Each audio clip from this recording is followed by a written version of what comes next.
발로 뛰는 기자, 탐구하는 기자, 세상의 질문을 마구 던지는 기자, 기자가 본 오늘의 세상, 기자들의 수다. 라이브 기자실을 찾은 오늘의 기자는 미디어 오늘 정철은 기자입니다. 안녕하세요. 한 주 잘 보내셨어요? 예, 요즘 이번 주부터 카페에 앉을 수 있어서 네. 카페에 앉아서 일을 하고 있는데요. 너무 좋습니다. 그렇죠. 네. 카페에 갈 수 있다는 게 얼마나 좋은 일인가. 이건 그냥 일상인데 일상이 얼마나 소중한가 그런 생각도 합니다. 예, 그리고 카페에서는 반드시 마스크를 써야 됩니다. 왜 그 얘기를 저한테 하세요? 네. 아, 이거 한순간에 기사가 나올 수 있기 때문에. 네. 저는 잘 쓰고요. 저는 카페 안 가요. 저는 커피를 못 먹어요. 네.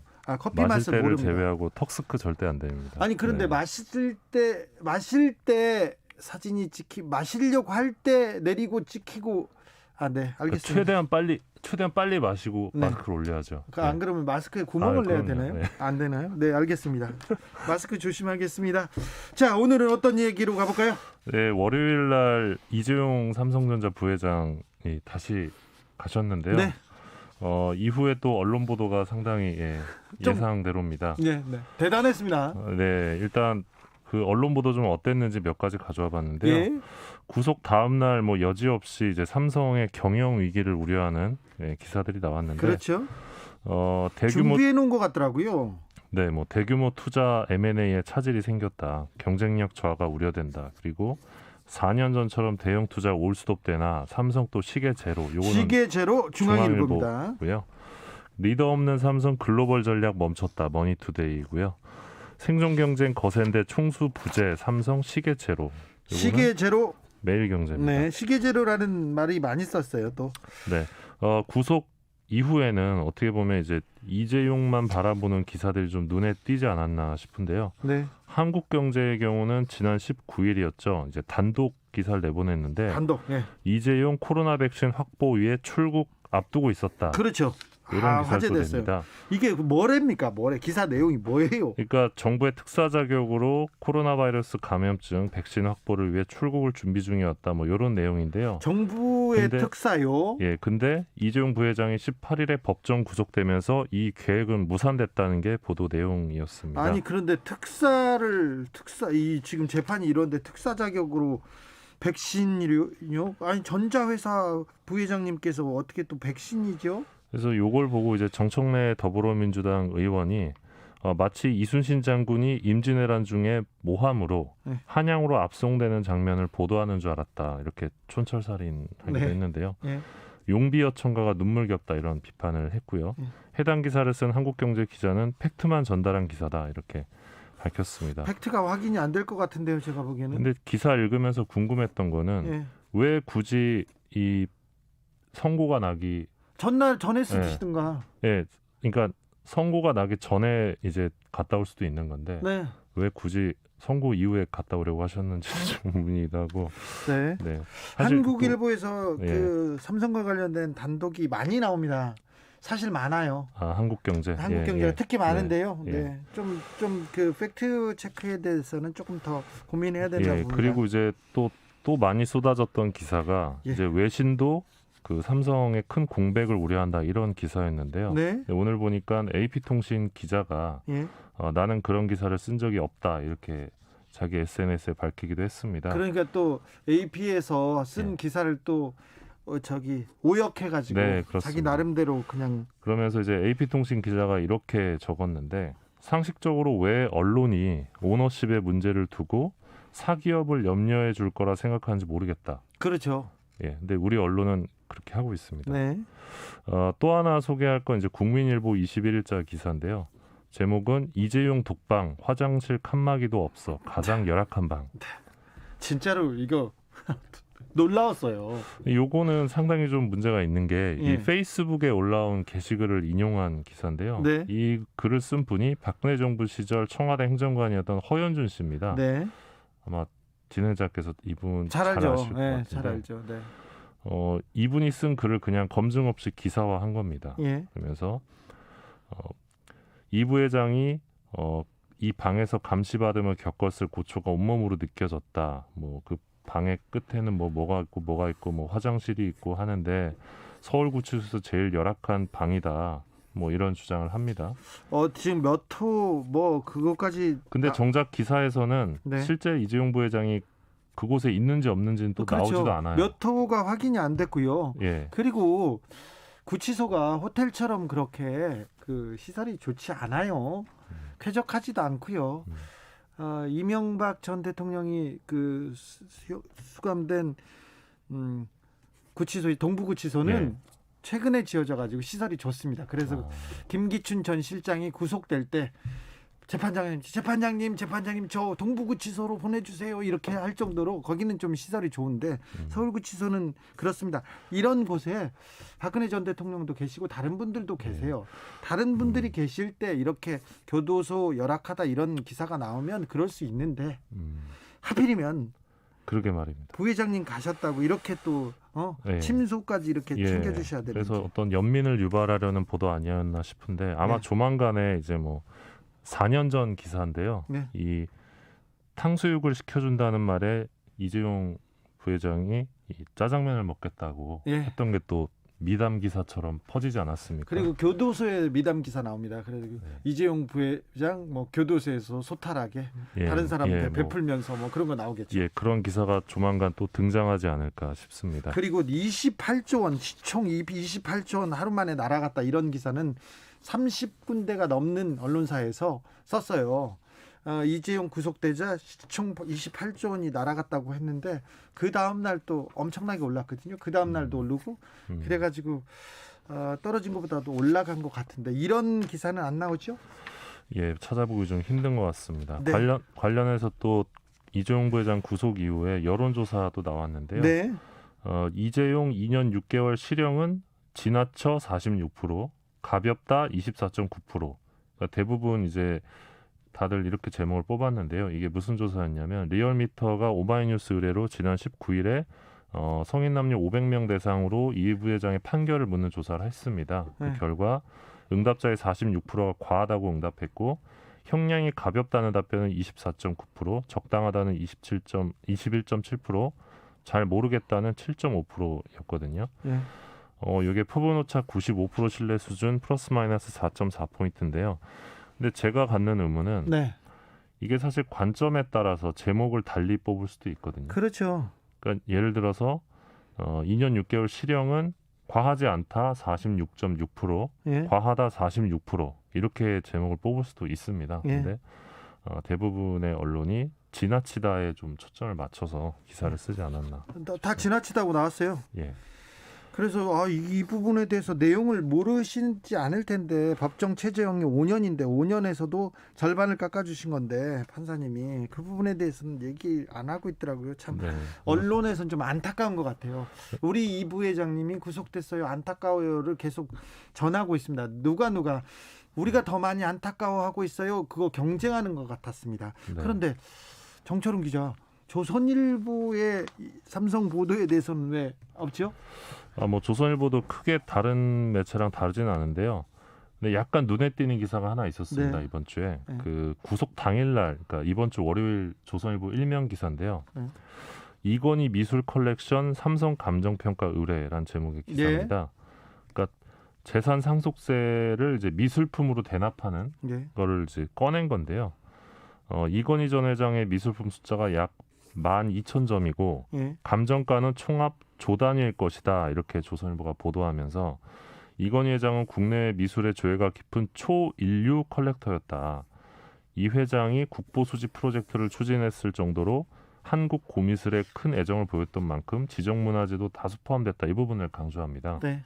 그러면서 만약 이 미술품이 외국으로 나가면 문화자산이 사라지는 국가적 손실이다. 이런 주장을 옮기면서 현재 재산세 및 상속세를 미술품으로 대납할 수 있도록 하는 문화재 미술품 물납제 도입 논의가 본격화되고 있다. 이런 보도를 합니다. 조선일보 말고 다른 언론도 썼는데 이건희 이건희 회장님이 그림을 사주셔서 너무 대단히 감사합니다. 지키고 있어줘서 너무 감사합니다. 이런 얘기를 계속하고 있는데 이거는 또 말이 조금 안 되는 게 옛날에 삼성 비자금 사건 당시에 용인 수장고에서 미술품이 우르르 나왔어요. 그때 이건희 회장 거라고 이렇게 딱지가 붙어 있습니다.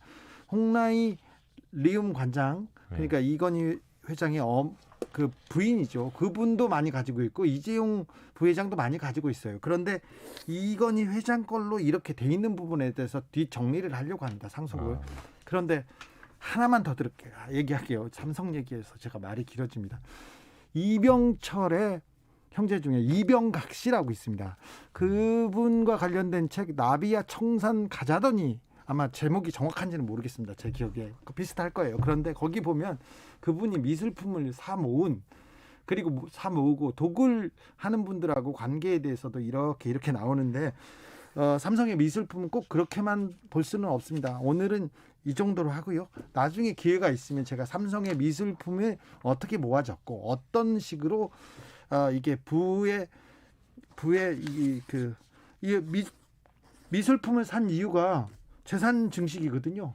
상속을 위해서도 만들었고요. 근데 그 부분에 대해서는 나중에 설명하도록 하겠습니다. 네, 아무튼 그 이번 건에서도 여전히 이 삼성 이재용 일가를 대변하는 그런 지면들을 확인할 수 있었고요. 네. 다음 건은 이번 주에 또 이슈 있었던 게 기자회견이었죠. 신년 기자회견. 네. 근데 이제 인터넷상에서 이른바 문재인 프롬프터 사진이 좀 논란이 됐습니다. 그렇죠. 문재인 그 대통령 말 이렇게 증문즉답으로 잘하는데 그거 다 프롬프터에서 써줬잖아, 이렇게 얘기하는 사람들 많았고요. 그런 사진도 돌아다녔어요. 예, 근데 이게 조작된 가짜 사진으로 드러났는데요. 최근 온라인에서 문 대통령이 신년 기자회견에서 이 프롬프터라는 게 이 화면에 원고 같은 걸 띄우는 기기인데요. 프롬프터에 적힌 대로 답변했다는 이런 주장이 나오면서 관련 사진이 확산이 된 겁니다. 근데 프롬프터를 제가 그 화면에 잡혔어요. 그랬더니 보니까 질문하는 기자 이름하고 질문 요지 정도 적어놓는 것 같은데요? 예, 맞습니다. 근데 합성된 사진에는 대통령님 말문 막히시면 원론적인 답변부터 하시면서 시간을 끌어보십시오, 이렇게 적힌 그런 사진이었습니다. 이걸 또 보도한 매체도 있었어요. 예, 한 지역 매체가 이 사진을 발행했다 삭제한 일도 있었는데요. 하지만 실제로는 아까 말씀하신 대로 그런 질문 요지가 적혀 있던 건데 이 허위 문구를 합성한 거죠. 그래서 실제 원본 사진에는 이제 부동산 안정화 정책의 구체적 목표는 이런 질문 내용이 띄워져 있었던 건데 이 원본 사진을 촬영한 것이 연합뉴스거든요. 연합뉴스에서도 입장을 내고 현재 문 대통령 신년 기자회견 장면을 왜곡 조작한 가짜 사진이 유포되고 있다. 더 이상 유포되지 않도록 유의해달라, 이런 입장을 내기도 했습니다. 기자회견 가지고 또 사진을 만들고 조작했다, 이건 무슨 의미냐, 이런 해프닝이 좀 있었습니다. 해프닝이 아니라 이거 좀 가짜 뉴스를 만든 거죠. 가짜 사진을. 예, 그러면서 이제 올해 기자회견을 앞두고 기자들과 여러 차례 리허설했다는 주장도 확산이 됐었는데 역시 사실이 아니고요. 기자들하고 리허설했으면 그게 다 기사화 됐겠죠. 예, 기자회견 전까지 6차례에 이르는 리허설이 있기는 했는데 이게 전부 기술 리허설이었습니다.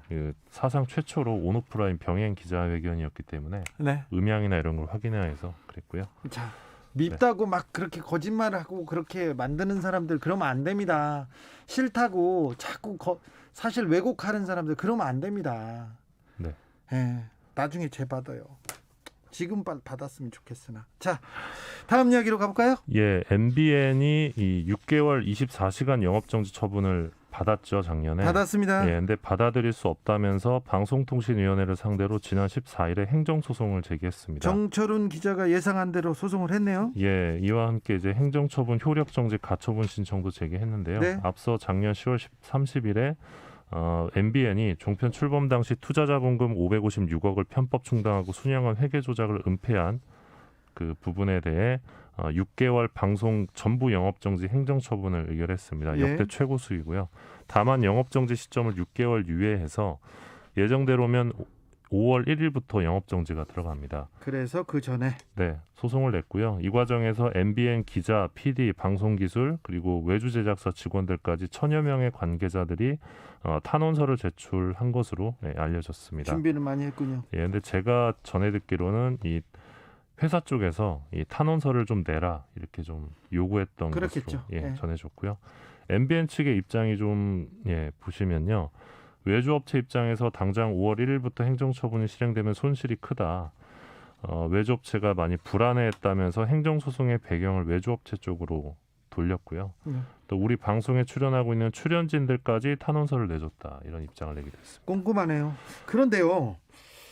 MBN하고 TV조선하고 이렇게 또 소송전을 벌이는 것 같은데 예. 이건 뭐예요? 예, 이런 와중에 TV조선이 또 MBN을 고소했습니다. TV조선이요? 예.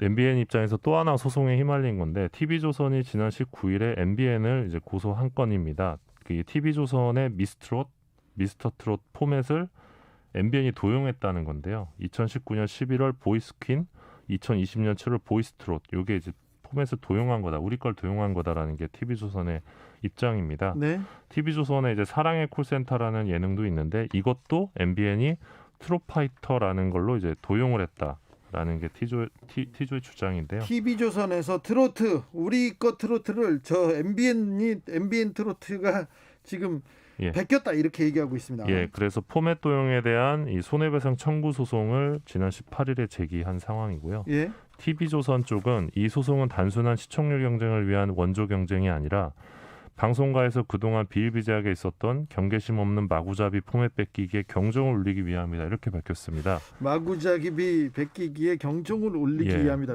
MBN에서는 뭐라고 합니까? 예, MBN도 바로 입장을 냈는데요. 일단은 보이스트롯, 트롯파이터 등은 TV조선의 트로트 관련 프로그램과 전혀 무관하다. 이렇게 입장을 밝혔고요. 그리고 MBN은 과거 이 본사 프로그램과 유사한 TV조선 프로그램으로 인해 먼저 피해를 봤다. 이런 주장도 했습니다. 무슨 말이죠? 그러니까 MBN이 나는 자연인이다라는 프로그램이 좀 유명하거든요. 이 프로그램이 그렇죠. 성공하니까 TV조선이 2017년에 유사 포맷 프로그램인 자연에 산다를 제작해서 25회나 방송을 해 피해를 입었다는 겁니다. 네. 그러니까 즉 너네가 먼저 우리 걸 베꼈다. 네. 예, 그게 MBN의 주장인데요. 네, 자 MBN과 TV조선의 베끼기 경쟁. 네, 이런 소송전도 좀 사실 이례적이긴 합니다. 포맷 때문에 이렇게 소송전에 나서는 건 되게 이례적인데 서로 좀 베끼기도 하잖아요. 좀 차용도 하고요. 예, 근데 뭐 이걸 베꼈다 안 베꼈다 이게 판결에서 이렇게 판가름을 받은 그런 예가 있나요? 제가 알기로는 없는 것 같은데요. 근데 이게 사실 법적으로 꼭 해결해야 되는 문제인가라는 의문은 있습니다. 사실 방송사 간의 뭐 합의나 이런 걸로도 해결할 수 있는데. 그리고요, 네. 어떻게 되는지 좀 지켜보겠습니다. 내용을 모르고 저는 프로그램을 못 봐서 한마디 하고 싶은데 할 수가 없네요. 네. 자, 다음 어떤 이야기 만나볼까요? 한국언론재능재단이 실시한 신문산업 실태조사 결과가 최근에 나왔는데요. 네. 보면 신문기자는 24,384명으로 전년 대비 7% 감소했습니다. 잠깐만요. 신문기자가 24,000명이 넘는다고요? 네, 그렇습니다.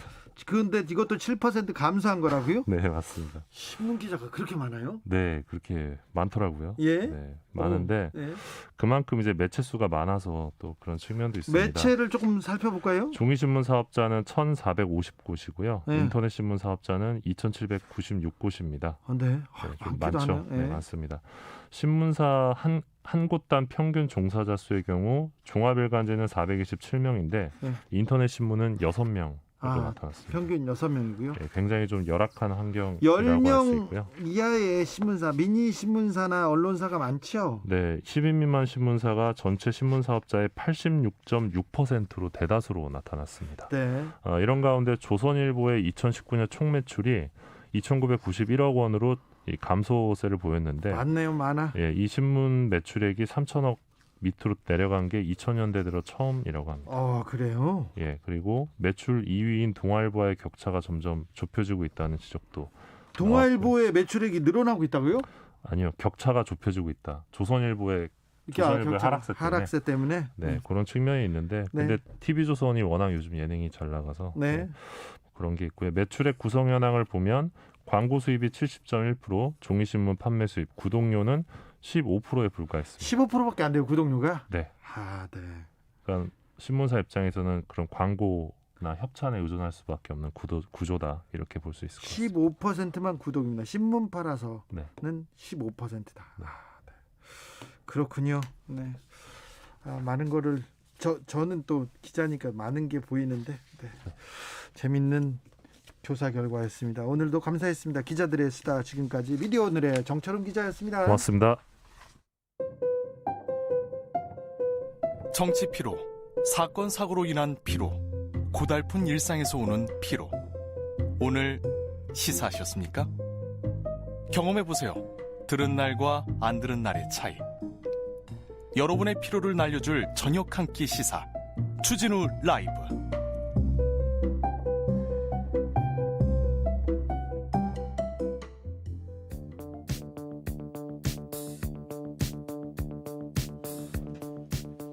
대한민국 시사에 새로운 100년을 준비한다. 21세기 국회 싱크탱크 정치연구소 영앤영.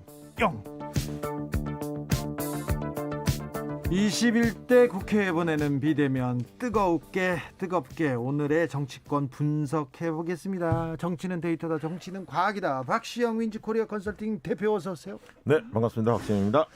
저기 마스크 뒤에 지금 박시영 대표가 좀 계속 세련돼지고 있어요. 굉장히 신경을 많이 쓰고 있어요. 점점? 네, 올해 들어서. 일신, 우일신. 머리는 네. 아까 사사건건 KBS 프로그램 나갔다가 KBS 분장실. 분 발랐구나. 예. 아무튼 뭐 머리가 네. 그렇습니다. 그전에는 분장 받고 와도 못 맞아요, 났었거든요. 맞아요. 그전에는 세수를 하고 왔는데 네. 언제 씻어? 이렇게 물어보죠. 네, 근데 이제 마스크를 하니까 안 지우고. 네, 안 지우고. 아무튼 좋습니다. 자, 정치는 촉이다, 정치는 감이다. 최영일 시사평론가 어서 오세요. 안녕하십니까? 네, 한 주 어떠셨어요? 바쁘셨죠? 어떻게 갔는지 모르겠네요, 한 주가. 아니 뉴스가 많았던 게 보세요. 다 불과 지난 월요일이에요. 네. 대통령 신년 기자회견. 네. 그렇군요. 이재용 삼성 부회장 판결. 법정 구속. 네. 그리고 이 형량이 너무 작은 거 아니냐 네. 문제 제기. 그 다음에 훅 바이든 대통령 취임식. 취임식. 예, 처음 보는 미국의 이 피폐한 네. 정말 초라한 취임식 때문에 뭔가 먹먹한 느낌이 들던. 트럼프 나가고 또 공수처장 임명하고. 트럼프가 이 핵가방 들고 가서 깜짝 놀랐어요. 네. 그리고 공수처장 임명, 현판식, 네. 출범. 네. 이제 이거 진단해야 되고. 저는 바쁘죠. 어제 이제 약속이 있어 저녁에 다른 분 만났는데 모처럼 식사를 했는데 사람이 좀 늘었다는 느낌이 들었어요. 그러니까 확진자가 확실히 조금 줄어든다 보니까 손님들이 식당에 맞아요. 차도 늘었어요. 좀 늘었던 느낌이 나요. 좀 걱정이 되기도 코로나도 줄고 날씨도 영상권이 됐고. 네. 장사하신 분들 장사할 수 있도록 네, 해야죠. 잘 우리가 됐으면 좋겠습니다. 더 조금 조심히 해야 됩니다. 먹고 살아야죠. 더 힘들다고 하는데. 자, 정치권으로 가볼까요? 자, 대선 경쟁에 대해서 지금 윤석열 총장의 지지율이 내려가고 네. 이낙연 민주당 대표의 지지율도 내려가고 네. 이재명 지사의 지지율이 상승세다, 이렇게 봐도 됩니까, 이번 주에? 예, 그 전국 지표조사 결과도 그렇고 네. 전체적 흐름은 좀 그런 것 같아요. 왜냐하면 윤석열 총장도 사실 추미애 장관하고 이렇게 대립구도가 있었을 때는 막 올라갔죠. 워낙 전국 이슈의 중심이고 네.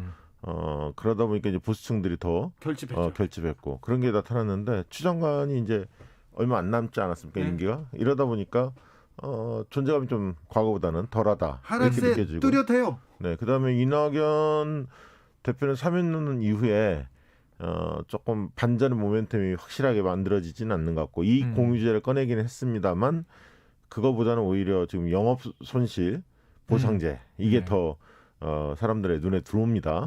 그러다 보니까 정세균 총리가 요즘에 주목도가 높아졌어요. 맞아요. 그래서 기재부 질타고 이게 기재부의 나라냐. 그렇죠. 메시지 굉장히 셌습니다. 그리고 그 약간 순둥이 오나환 정세균이 강력한 발언을 할 때마다 그리고 K방역의 사령탑 아닙니까? 그렇죠. 그래서 존재감 보이고 있어요? 정세균 총리는 원래 저는 이 유력 대권 주장의 하나로 보고 있어요. 네. 그런데 이제 워낙 오래 이 이낙연 대표 독주 체제에서 양강구도였다가 이제 양강구도가 역전되는 현상이 나타나는 과도기로 보고, 그러면 이제 저는 안 그래도 시간이 흘러가면 지금 총리직에 있는데 대선 얘기 못하죠. 그런데 어느 시점엔가 만약 내려오고 대선 시기상 타이밍이 맞으면 반드시 뛸 것이다 라는 생각을 했었는데, 지금 문제는 뭐냐면 이낙연 총리와 겹치는 영역이 많아요. 많이 있죠. 그래서 이낙연 대표 지지율이 높을 때는 정세균 어찌 보면 이제 뭐랄까요, 일종의 상호 대타 시스템, 서로 보완할 수 있는 한 명이 만약에 무슨 일이 생기면 다른 사람이 나가면 서로 보완할 수 있어서 그래서 국회의장을 지냈음에도 불구하고 이낙연 총리가 전 총리가 대표를 맡아야 되는 이 총선에 나가야 되는 상황에서 이 역할 교대를 한 거잖아요. 종로 지역구. 네, 그러니까 이게 대권 주자로서도 역할 교대를 할 수 있다. 네. 이렇게 보여집니다. 아니, 그런 역할 교대가 어디 있습니까? 그 스스로 물러나는 경우는 없고 지지층이 좀 겹칠 수 있다는 거죠. 만약에 이렇게 바뀔 수도 있을까요? 이낙연 정책이. 그거는 뭐 사실 모르는데 알 수 없는 거죠. 특히 영업 손실 보상제가 피해 입은 자영업자들, 소상공인들 이런 분들을 두텁게 지원해 주자는 정책인데 이게 2월 달에 임시국회에서 처리를 할 가능성도 있습니다. 네. 속도를 붙이고 있거든요. 지금 민주당 쪽은 속도를 내고 있죠. 만약에 그게 처리가 된다면 정세균 총리는 자영업자들이나 소상공인 쪽에서 인기가 많이 올라갈 겁니다. 그렇게 된다면 5% 이상은 대권 지지율이 나올 가능성이 높다. 왜냐하면 저희가 이번에 아시아경제에서 의뢰하고 저희 여론조사를 자체적으로 여론조사를 해봤더니 이낙연, 이재명 두 분을 제외하고 두 분이 워낙 앞서가니까 두 분을 제외하고 나머지 후보들 중에서 누가 마음에 드는지 누가 부상할 것 같은지 여론조사를 해봤더니 했더니요. 정세균, 추미애, 임종석 순으로 나왔습니다. 그런데 이제 민주당 지지층에서는 정세균, 추미애 두 분이 거의 차이가 없이 붙어 있었고요. 그다음에 이제 조금 떨어져서 임종석 실장 격차가 있고. 네, 그래서 크게 보면 세 분 정도가 부각될 가능성이 있겠구나 그런 생각이 들었습니다. 자, 그런데 박시영 대표가 항상 대선의 변수는 이 사람이 될 거야 하고 얘기하는 사람이 있습니다. 바로 유시민 노무현 재단 이사장입니다. 네. 그 부분은 어떻게 보세요? 근데 유시민 잘 아시죠? 유시민 이사장 같은 경우는 워낙 뭐 대중적인 인지도도 있고 존재감도 세고 그러니까 이분은 사실은 막상 대선을 결심하면 시간이 그렇게 오래 걸릴 필요가 없는 인물이에요. 한 2, 3개월이면 내려면 캠페인이 가능한 전 인물이죠. 국민 인지도가 부족하지는 않지 않습니까? 그렇죠. 그분 같은 게 만약에 결심을 한 6월 달 정도만 결심해도 레이스에 뛰어들 수 충분히 있다고 봅니다. 그러나 본인이 아직까지는 고사를 하고 있기 때문에 뿐만 아니라 지금 약간 묘한 또 상황이 벌어졌어요. 지금 이제 이거 어떻게 봐야 노무현 됩니까? 재단 홈페이지에 그 과거에 이 계좌를 추적당했다, 사찰당했다는 것에 대해서 근거가 없는 이야기를 해서 죄송하다, 사과문을 올린 거예요. 근데 여기에 대해서 지금 사과는 사과로 받지만 하지만 이 무리가 워낙 컸기 때문에 누구로부터 이런 정보를 제보받은 것인지 등 다 밝히고 법적 처벌을 받아라. 이제 한동훈 검사장 입장이에요. 한동훈 검사장이 그렇게 얘기했어요? 입을 열었어요. 그 사과에 대해서. 그래서 지금 이게 우리가 검언유착에서 벌어졌던 게 유시민 이사장을 타겟으로 한 공작 아니냐 하는 음모의 냄새를 맡았던 거잖아요. 근데 그 부분에서 지금 뭔가 또 좀 이게 대반전일지 모르지만 작은 반전이 지금 벌어지고 있다. 이것도 예의주시할 대목으로 보여집니다. 대선 레이스를 이해하려면 올해 대선의 특징이 있어요. 뭐냐면 내년 대선이긴 합니다만 내년 대선의 특징이 이제 올해 각 당이 경선을 치르는데 빠르면 9월, 늦으면 11월 초 이 사이에 경선을 다 치르게 돼 있습니다. 치르게 돼 있는데 물론 이제 민주당은 지금 6개월 전에 끝나니까 9월 초에 사람을 선정을 해야 합니다. 그러면 레이스는 8월 달부터 들어가는 거죠. 그렇죠. 여름부터. 네, 8월부터 그러니까 늦으면 11월 이 사이에 다 각 당이 결정을 할 텐데 재밌는 거는 이 보궐선거가 4월 달에 있다는 겁니다. 그렇죠. 그리고 민주당이나 국민의힘이나 모두 사령탑이 교체될 가능성이 많아요. 민주당은 이미 5월 달에 전당대회를 해야 할 상황이고요. 그렇죠. 그다음에 이제 국민의힘도 서울시장 선거가 이후에. 어떻게 되느냐에 따라서 김종인 비대위원장 거치가 결정될 거거든요. 그렇죠. 그러면 이제 전체적으로 보면 정치 일정들이 굉장히 숨가쁘게 전개가 되는데 그렇죠. 대선 레이스만 되는 게 아니라 아까 얘기했듯이 서울시장, 부산시장 재보궐선거, 보궐선거, 그다음에 당대표 선거 이런 것도 계속 있다 보니까 맞아요. 인지도가 굉장히 낮은 지금 막 뛰어야 할 여론조사 지지율 1% 정도밖에 안 나오는 후보들이 실제로 단기간에 지지율을 끌어올리기가 너무 힘들어요. 왜냐하면 대선판만 딱 있어야 그렇죠. 대선 후보도 막 경쟁하는 게 계속 보도가 되고 관심이 끌어올릴 수가 있는데 우리가 데일리로 논평을 하면서 오히려 대선 후보들보다는 오히려 서울시장 선거 어떻게 되는 거야? 맞아요. 여기에 더 관심 있는 거 아니에요? 그렇죠. 그래서 서울시장 선거도 마찬가지지 않습니까? 네, 그래서 후발 주자들이 특히나 또 이 비대면 국면이기 때문에 네. 지지도 아주 낮은 후보가 반등하기는 굉장히 그러니까 어려운 과거 민주당 경선에서 꼴찌였던 이 노무현 후보가 1위로 올라서서 본선 주자가 돼서 또 단일화를 통해서 대통령이 되던 이 극적인 드라마를 그렇죠. 보기는 어려운 아니, 근데 형국이다. 만약에 올해는. 노 대통령 같은 경우는 뭐 제도도 그랬지 않습니까? 국민경선이라는 제도도 있었지만 네. 연설 자체를 굉장히 잘했어요. 맞아요. 물론 이제 명분도 있었죠. 지역 감정 뭐 그동안에 그 굉장히 적극적으로 그런 특권과 반칙, 뭐 잘못된 구조에 대해 싸웠던 이런 명분도 있었지만 이미 바보라는 제가 볼 별명도 때는 뭐냐면 얻고 지금은 이제 유튜브 시대이기 때문에 본인이 예를 들면 호소력이 있는 어떤 메시지가 있고 그것을 전달력이 충분히 갖춘 후보라면 화제 동영상 이런 게 충분히 가능할 수도 있는 거거든요. 그러나 제2의 노무현 정도의 파급력 있는 연설 할 수 있는 인물이 얼마나 있을까? 그건 좀 회의적입니다. 보이지 현실적으로 않는다. 보면. 네, 보이지 않는다. 저요. 주진우? 주 기자님이 나옵니까 이제? 질문 있습니다. 3824님이. 대통령 신년 기자회견 후에 지지율이 다시 올랐다는 뉴스를 봤어요. 많이 나왔잖아요. 맞습니다. 그런데 오늘 갤럽 조사에서는 대통령 지지율 최하위라고 나왔어요. 어떤 차이가 있어요? 왜 그런가요? 여론조사 전문가. 오늘 그러니까 엊그제 지금 전국 지표조사 리얼미터론 공이 지지율이 꽤 많이 올랐죠. 물론 전국 지표조사는 지지율이 큰 변화는 없었습니다. 네. 그러나 리얼미터가 특히 이제 많이 5% 이상 많이 뛰었는데 대체적인 흐름은 그냥 민심 접해 보면 확실히 조금 평가 좋아지기 시작한 건 맞아요. 신년 기자회견이 있었고 제3차 재난지원금 내려갔죠. 그리고 확진자 줄어들고 있죠. 그리고 아까 영업손실보상제라든가 이익공유제는 뭔가 민생을 적극적으로 여권이 좀 챙긴다는 이미지가 있고 반면 야권은 단일화 논의에 좀 트랙에 갇혀 있다는 느낌이 들고요. 기싸움 중이고. 예, 그런 전반적으로 보면 좀 저점을 지나고 상승 국면이겠다라고 봤는데 갤럽 조사는 여러분이 아셔야 할 게 갤럽 조사는 조사를 어떻게 하냐면 2점적 도랍니다. 잘하느냐 못하느냐. 그렇죠. 그렇기 때문에 흐름이 확 반전이 안 되면 다수의 흐름으로 쫓아가요. 너 대통령이 일을 잘한다고 생각해 못한다고 생각해 이게 두 가지 질문으로만 딱 던지거든요. 처음에. 그래서 잘 모르겠다 아니면 이도저도 아니다 보통이다 이러면 한 번 더 프로빙을 합니다. 재질문을 해서 어떠냐 해서 어느 쪽도 아니다는 측을 늘 잡아요. 그렇죠. 그게 보통 3에서 한 5% 정도는 나오죠. 늘 나옵니다. 그래서 4점적 도로 하는 매우 잘한다, 대체로 잘한다, 대체로 잘못한다, 매우 잘못한다. 이 4점적 도로 하는 거에 비해서 갤럽 조사는 항상 지지율이 낮을 수밖에 없고 큰 흐름이 좀 잡혀야 뒤에 움직입니다. 항상 후순위로. 다른 여론조사 기관보다는 그런 특징들이 좀 있어서 갤럽은 다음 주 정도를 지켜보시죠. 저는 갤럽 조사는 오히려 저희 민생행보가 여권 쪽에서 뭐 성과가 나오면 아마 다음 주나 다다음 주에 오를 가능성이 많습니다. 네. 다음 주에 나온답니다. 자, 제 스마트폰은 켜기만 하면 나경원 후보가 나옵니다. 재보궐선거 어떻게 되나요? 이 얘기는 교통정보 다녀올게요. 그래요. 임초희 씨. 네, 이 시각 교통정보입니다. 전국 곳곳에 돌발 상황이 많은데요. 중간고속도로 대구 부산 쪽으로 군위에서 사고가 났는데요. 1차로와 갓길에서 처리 중인데 사고 구간 뒤로 혼잡합니다.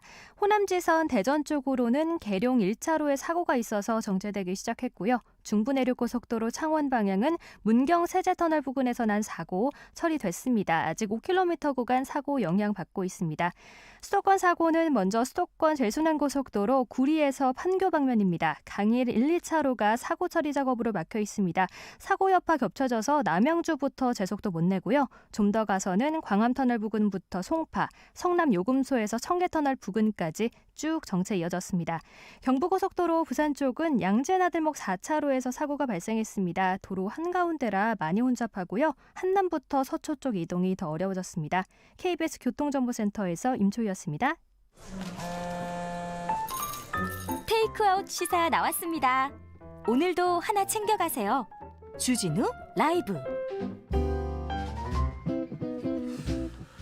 자, 정치연구소 영앤영 이어갑니다. 서울시장 보궐선거 여야 분위기 뜨거워지고 있습니다. 일단 먼저 여당은 박주민은 불출마를 하고 박영선은 등판합니다. 그래서 우상호, 박영선 양자 대결 바로 시작됐습니다. 어떻게 될까요? 우박 대결. 예. 지금 민주당은 이제 경선 룰이 지금 국민의힘과 다르죠. 네. 5대 5로 돼 있죠. 그래서 전통적으로. 5대5로 해서 경선 언제부터 어떻게 좀 과정도 좀 알려주세요. 자, 일단 뭐 언론 분석은 이렇게 나와요. 네. 조직력을 앞세우는 우상호 의원과 네. 그리고 이제 이 높은 인지도를 자랑하는 박영선 전 장관의 격돌이다. 언론은 일단 그거는 아무나 할 수 있는 이게 아무나 하는 얘기를 그렇게- 언론이 하고 있어요. 그래서 우리는 그거보다는 더 깊이 들어가야 된다. 저희 한 걸음 더 가봅시다. 네, 한 걸음 더 깊이 들어가야 된다고 보는 건데. 네. 일단은 그 선거는 다음 주 수목금에 등록을 합니다. 네. 아, 후보 등록. 네, 그렇죠. 후보 등록. 그래서 박영선 장관이 아직 출마 선언을 안 했거든요. 안 출마 했죠. 의향은 충분히 전달이 됐지만 하루 쉬고 이렇게 됐죠. 그래서 26일 날 화요일 날 아마 출마 선언을 하지 않을까. 왜냐하면 출마 선언을 하고 등록하는 게 자연스러운 맞습니다. 수순이기 때문에 그렇게 보여지고요. 일정은 2월 말 정도에 후보를 뽑겠다라는 게 대략적인 일정인데 두 후보가 아마 일정 관련해서 당과 조율을 한다고 그래요. 공식적으로. 그래서 왜냐하면 국민의힘 후보를 선출한 다음에 선출할 수도 있는 거거든요. 이 패를 보고. 원래 그렇지 않습니까? 수싸움을 하는 거기 때문에. 그래서 만약 국민의힘에 나경원이 되든 나경원 전 원내대표가 되든 아니면 오세훈 전 시장이 되면 상대적으로 대립각이 쓰는 후보가 유리하거든요. 그렇죠. 본선 경쟁력도 중요하지만 각이 쓰느냐 그 후보하고 이런 것도 유심히 볼 겁니다. 그렇죠. 지지자들이. 이제 그런 포인트가 있고 원래 이제 우상호 의원이 먼저 몸을 풀지 않았습니까? 스타트를 먼저 한 한참 거죠. 풀었죠. 그래서 서울의 시의원, 구의원 이런 분들을 많이 확보를 했어요, 사실. 네. 그래서 이제 박영선 장관은 이제 뛰어드는 양상인데 박영선 장관의 무기는 어쨌든 지지도가 높다는 거 아니겠습니까? 맞아요. 이제 그런 부분 때문에 이길 후보, 본선의 이길 후보 이런 것들을 강조할 것 같고 반면에 이제 우상호 의원 같은 경우는 386 좌장이기도 하고 이 개혁 세력, 진보 세력들의 폭넓은 지지를 받고 있기 때문에 어떻게 보면 팀플레이 이런 거를 잘해요. 우상호 의원이 이 적재적소에. 근데 이제 상대적으로 박영선 장관은 뭐랄까 경제 능력이 좀 있다. 경제를 안다. 그리고 일할 줄 안다. 그렇죠. 이런 평가를 좀 일을 받고 잘한다. 있거든요. 네. 그래서 이제 중소벤처기업부 장관으로서 호평을 받았어요. 직원들이 평가가. 본인은 그 일을 사랑에 애정해서 그런데 더 하고 싶어 했죠. 가장 중요한 건 결국은 이번에는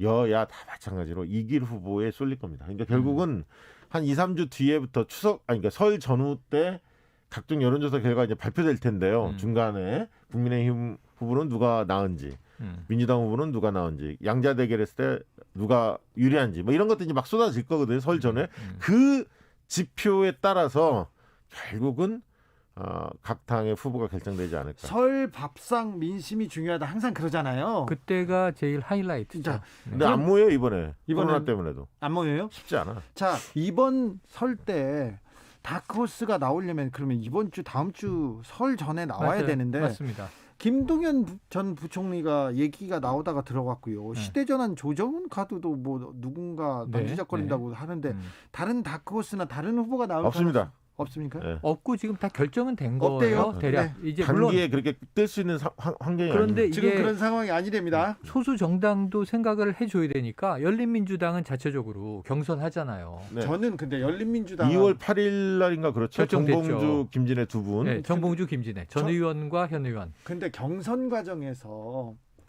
마음 상하고 속상하고 그런 거 많잖아요. 상처 있고. 아이, 보통 제가 그렇죠. 오늘 전화 받았는데 그 토론회 패널로 나와달라고 그래서 진행 아니고? 한 5명 정도 패널을 질문을 하죠. 질문을 대신하에. 네네네. 그래서 흔쾌히 승낙을 했습니다. 진행을 하려 그래요.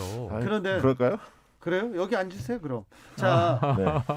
그 열린민주당과 민주당 간에 또 이게 단일화가 됩니까? 아니면 그냥 단일화를 당연히 하겠죠. 왜냐하면 김진애 의원께서는 단일화하겠다고 이미 밝힌 바가 우상호 있고. 의원과 합의를 했고. 예, 정봉주 합의했고. 전 의원 같은 경우는 아예 통합을 하겠다고 그러니까 하고요. 아예 통합을 얘기했기 때문에 단일화는 기본이라고 보는 거고요. 통합이야 좀 더 어려운 그렇죠. 변수니까.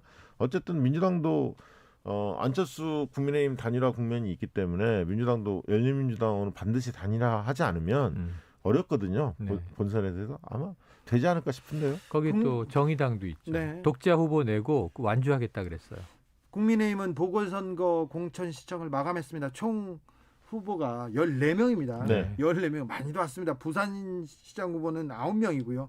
자, 오늘 본선이 4명으로 추려집니다. 그렇지. 4명으로 2월 말 네. 4명. 일단 4명씩 추려놓고 이제 결선으로 가는 겁니까? 그렇죠. 이제 그렇죠. 그 전에 예비는 좀 더 넉넉히 뽑고 본선은 4명으로 정해져 있어요. 자, 국민의힘에선 변수가 있을까요? 일단 기본적으로 나경원, 오세훈 그러니까 이게 양강 그렇죠. 그러니까 조금 죄송하지만 지금 뭐 범야권 단일화를 앞두고 그냥 안 오나 뭐 안 나오 부르는 건 좀 다르지만 언론마다 네. 결국 안철수 대표는 기본으로 마지막 단일화 대상이고 네. 국민의힘 내 본선 주자가 이 여성 주자 이 나경원 전 의원이 될 것이냐 오세훈 전 시장이 될 것이냐인데 지금 그동안 우리가 분석했지만 첫 스텝은 오세훈 전 시장이 좀 꼬였잖아요. 네. 그래서 지금 안 전 의원이 기세를 어느 정도 잡았잖아요. 네. 지금 되게 세게 몰아붙이고 있어요. 네. 그래서 지금 나오인데 좀 강공하고 있는 나경원 그리고 좀 약간 수세에서 재수습이 필요한 오세훈 이 양자구도라고 그게 봐야 결과가 되겠죠. 오늘 뭐 TV조사 여론조사 결과 발표했는데 네네, 보니까 맞아요. 거기에서도 확실히 오세훈 후보보다는 나경원 앞서는 걸로. 후보가 좀 앞서는 것으로. 맞습니다. 조선일보를 저는 열심히 보는데요. 음. 조선일보에서도 비중이 나경원 후보에 대한 기사가 훨씬 많습니다.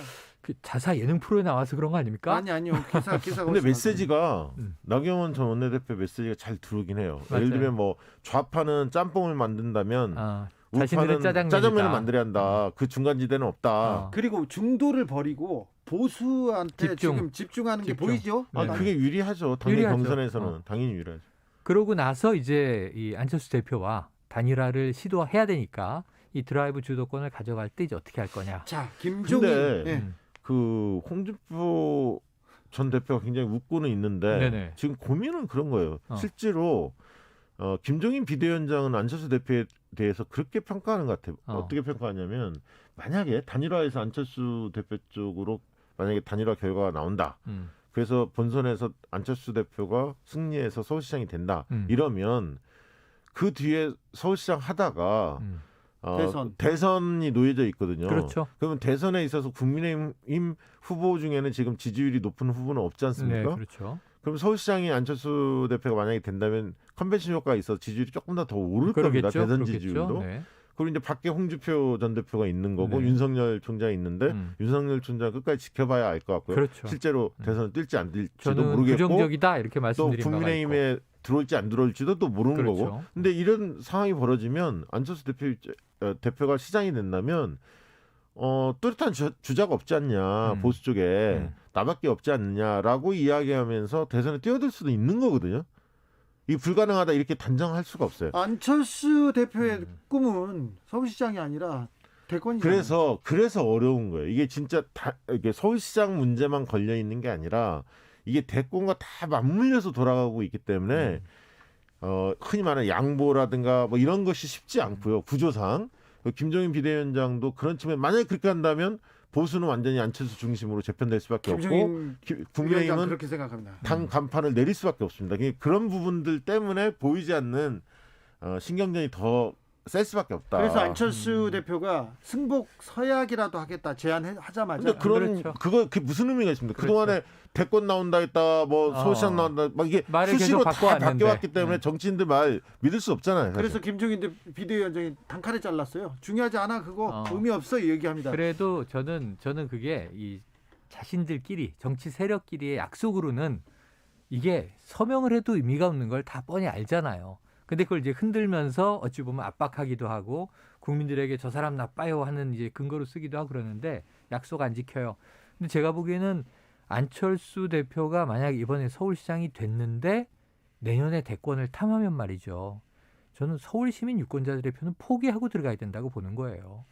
그러기에는 국민의식이 꽤 높아졌어요. 아니 근데 그걸 받아주기는 근데 쉽지 이제 그런 않다. 건 있어요. 서울시장 그러니까 대선이 3월달에 치러지지 않습니까? 그렇죠. 그다음에 지방선거 6월달에 치러져요. 맞습니다. 그러니까 간격이 그렇게 많지가 않아요. 그러니까 착시 효과를 노리면 어차피 서울시장에 재선해야 되는 마당에 그렇습니다. 한두 달 전에 대선으로 갈아탄다.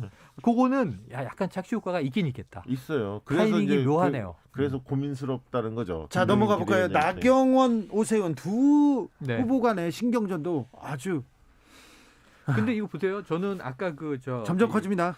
우리 그 박 대표는 칭찬을 하셨는데 짜장면 짬뽕론을 들으면서는 좀 화가 났어요. 아, 시대가 어느 시대인데. 그러니까 지금 여기 정치 전문가는 여전히 진영 논리와 세력들을 분석해서 바람, 구도, 인물 아니, 난 메시지가 명확히 들어왔다는 얘기예요. 그렇긴 한데 제가 정말 90년대부터 싫어하는 게 그런 논리인데. 아, 반반은 좋아하는구나. 짬짜면. 아니, 그 반반이 아니라 전 메뉴가 더 많아야 돼. 아, 탕수육. 도대체 짜장면을 그럼 5년만 먹습니까? 아니 4년만 먹습니까? 지방선거니까. 네. 아, 짬뽕 고르면 짬뽕을 시장으로 난 짬뽕을 선택했어요. 짬뽕만 4년 먹어야 돼요? 이런 게 있어요. 나는 아침은 짬뽕 먹고 싶고 저녁에는 짜장면 먹고 싶고 그 다음 날은 볶음밥 먹고 싶고 늘 사람 마음이 바뀌는데 네, 저는 한 젓가락씩 뺏어 먹고 싶어요. 보수는 짜장면만 만들어야 합니다. 예. 진보는 짬뽕만 만들어야 합니다. 그게 아니고 이 유권자인 제가 당신은 보수의 진보예요. 그러면 대충 주요 성향을 얘기하죠. 한국 사회에서. 하지만 스스로 자기 성찰을 해보면 아 그래 내가 안보는 좀 보수적인 경향이 있어. 경제는 좀 진보적인 경향이지.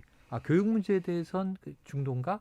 왜 이렇게 한 사람 안에 맞습니다. 여러 스펙트럼이 네. 섞여 있는데 시대 정신에 따라서 이번 선거에서는 저 사람이 좋아 혹은 저 당이 좋아 아니야 진보가 이겨야 된다고 생각해 아니야 보수도 한번 탄력 줘야지 이런 이제 계산적인 선택을 해요.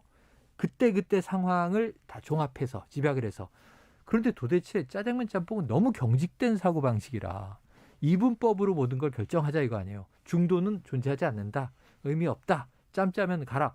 그럼 지금 이 중국집마다 짬짜면 개발해 놓은 거는 안 팔리나요? 팔리거든요. 그 되게 선택을 받는 집단이 뭐냐면 국민들이 어떤 선택 기준을 가지고 있냐면 시대적 흐름을 유심히 봅니다. 그러니까 세계사적으로 어떻게 흘러가는지. 트렌드도 보고. 예를 들면 복지가 강화되는 시대인지. 그렇죠. 그다음에 낙수 효과는 이제 설명력을 잃었는지. 그런 것들을 다른 나라 사례도 유심히 봅니다. 유권자들이. 다 보고 있습니다. 세상이 어떻게 바뀌는지. 그래서 그런 것에 역행하는 이야기하는 집단은 살아남지 못해요. 그래서 시대적 흐름에 쫓아가야 합니다. 발을 맞춰야 돼. 그래서 보수도 혁신해야 할 과제가 있고 진보도 혁신해야 할 과제가 있는 거예요. 그래서 이념이 약간 수렴되는 시대로 가는 듯 했으나 진영 대결이 격화되면서 이게 좀 오히려 과거보다 더 격해진 게 있고 거기에 언론의 책임도 크다. 자, 언론의 책임은 항상 크다. 네, 얘기합니다. 크죠. 3007님께서 안철수 대표가 나경원 전 의원한테 양보하는 척하고 대권으로 바로 가는 거 아닐까요? 이렇게 저는 이거 가능성이 있다고 누가요? 봐요. 안철수 대표가 그 수도 있죠. 대권 후보가 없잖아요. 왜냐하면 후보가. 과거에 비슷한 딱 요 경우에 맞지는 않지만 비슷한 행보들이 없지 않았거든요. 2011년 때도 비슷했지 않습니까? 비슷했죠. 그때 서울시장은 그때하고는 완전히 다르죠. 그때하고는 다르긴 그때는 하지만 안철수 신드롬이 있을 때고 50% 지지를 받을 때고. 그로부터 거의 한 10년이 된 거 아닙니까? 그래도 그 반 정도의 지지율은 나오는 걸 보니까 대선 지지율, 그러니까 서울시장 지지율은 높지만 대선 지지율은 여전히 낮지 않습니까? 그렇기 때문에 대선 직행한다고 해서 지지율이 뭐 양보했기 때문에 급상승? 그럴 것 같지는 않고요. 윤석열 변수 여전히 존재하고 홍준표 전 대표가 만만치 않습니다. 이제 그 상대적으로 높은 편이거든요. 그 보수 후보들 중에서는. 네. 그래서 만약에 서울시장 부분에 있어서 결과가 어떻게 되느냐에 따라서 저는 홍준표 전 대표가 결국은 복당할 수밖에 없는 상황이 처해질 거. 만약에 복당을 계속 막으면 홍 전 대표가 아마 실력 행사에 들어갈 겁니다. 세력화 쪽으로 가져갈 가능성이 있습니다. 알겠습니다. 모래시계가 끝난 지 언젠데 지금 아직도 홍준표 얘기를 하시는 분들이 있는 것 같습니다. 작가가 그분이 아니래잖아요. 네, 아니랍니다. 죄송합니다. 2507님께서 좀 새로운 인물이 못 나오는 좀 이유 좀 알려주세요. 좀 하면서 부산으로 넘어가 보겠습니다. 못 나오는 이유는 아까 설명했잖아요. 그렇죠. 자, 부산이요. 부산은 어떻게 됩니까? 부산은 지금 부산이 여론조사가 요즘 묘해요. 지금 민주당이 크게 밀리지 않고 심지어는 우세인 것으로 나오는 조사도 있어요. 부산은 넉넉히 국민의힘이 이긴다 이렇게 자신했는데 요새는 조금 그것도 아닌 것 같습니다. 장제원 국민의힘 의원이 부산 심각하다 지금 지도부에서 좀 정신 차리고 돌아봐 주시오. 그 김종인 위원장 한번 내려갈 거야. 설전에 갈 거야 이렇게 얘기했거든요. 근데 그게 그렇게 절박하지가 않아. 제가 요즘에 딱 보면서 절박한 쪽이 민심을 조금씩 얻어가는 거예요. 저는 김영춘 효과라고 보거든요.